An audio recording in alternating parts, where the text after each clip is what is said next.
ఈ రోజు పెట్టడానికి ముఖ్యమైనటువంటి కారణం ముగ్గురు కూడా కలిసి ఒక స్టేజ్ మీద కనబడి కార్యకర్తలందరికీ కూడా ఒక ధైర్యం ఇవ్వాలి, ఒక విశ్వాసం ఇవ్వాలని చాలా ఆనందంగా ఉంది. ఇద్దరు కూడా ఎన్నో నాయకులు మనం ఎప్పుడో ఆఖరికి 2 దేశాల మధ్యలో కూడా యుద్ధాలు జరిగిపోయాయి. ఎప్పుడు పెద్ద పెద్ద దేశాల మధ్యలో కూడా యుద్ధాలు జరిగాయి, చంపుకున్నారు ఒకరికొకరు, ఆర్మీని పంపించుకున్నారు ఒకరికొకరు. కానీ 5 నిమిషాలు కూర్చొని మాట్లాడితే అంతా సత్తు వరకు 2 దేశాలు కూడా కలిసిపోయే పరిస్థితులు ఉన్నాయి. మనం అందరూ ఎంత ఈ తెలుగుదేశం పార్టీలో ఉన్నటువంటి కుటుంబ సభ్యులు ఈ రోజు పెట్టినటువంటి మీటింగ్ వల్ల దీని తాలూకా ప్రోడక్ట్ చూడండి. ఇప్పుడు వైఎస్ఆర్ పార్టీలో ఉన్నటువంటి వణుకు మీరు చూడండి, మీ గ్రామాల్లో చూడండి. ఎవరో మీరంతా ఒక ప్రశ్న మీరు అడిగితే తోక జాడించుకుంటూ మీ వెనుక వచ్చే పరిస్థితి ఇప్పుడు వైఎస్ఆర్ కాంగ్రెస్ పార్టీ వాళ్ళ దగ్గర ఉంటుంది.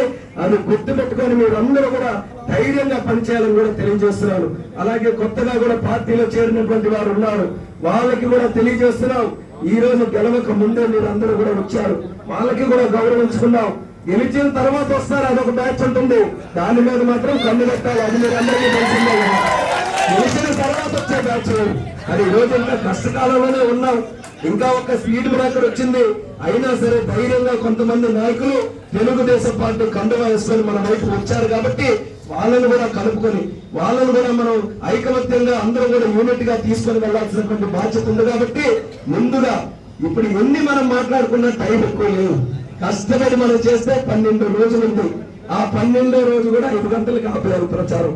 కాబట్టి మీరు అందరూ ఆల్రెడీ వర్క్ చేస్తున్నారు, అందరూ డోర్ టు డోర్ వెళ్ళారు, అందరూ సూపర్ 6 చేశారు, అందరూ ఇదే కర్మ మన రాష్ట్రానికి చేశారు, అందరూ బాధలు చేశారు, అందరూ ఓటీ ఫలితాల కార్యక్రమం, హౌస్ వెరిఫికేషన్ అన్ని కూడా చేస్తున్నారు.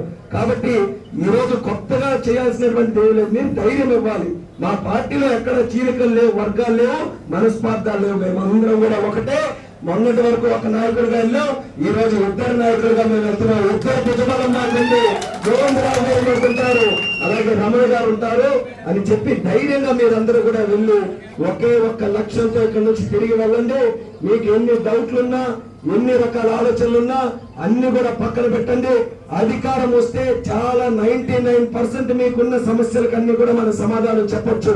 ఆ అధికారం సాధించడానికి ఆటబట్ట ఏం చేయాలి? ఇక్కడ ఉన్నటువంటి 2 ఓట్లు కూడా మీరు సైకిల్ వేయించాలి.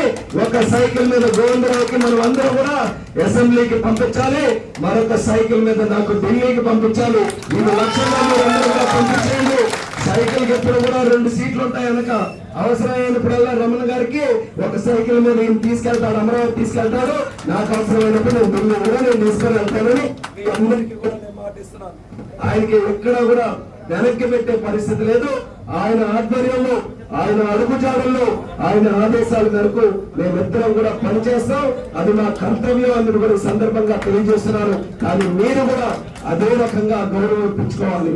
మీరు కేవలం ఇలా ఇచ్చేశారు కదా అని చెప్పి మీకు లోకల్ గా ఏదైనా చిన్న సమస్య వచ్చినప్పుడు అది కాన్స్టిట్యున్సీ మీద రుద్దేస్తాం, లేకపోతే గోవింద్ మీద రుద్దేస్తాం, రమణ గారి మీద రుద్దేస్తాం, అది పెద్దది చేసేస్తాం.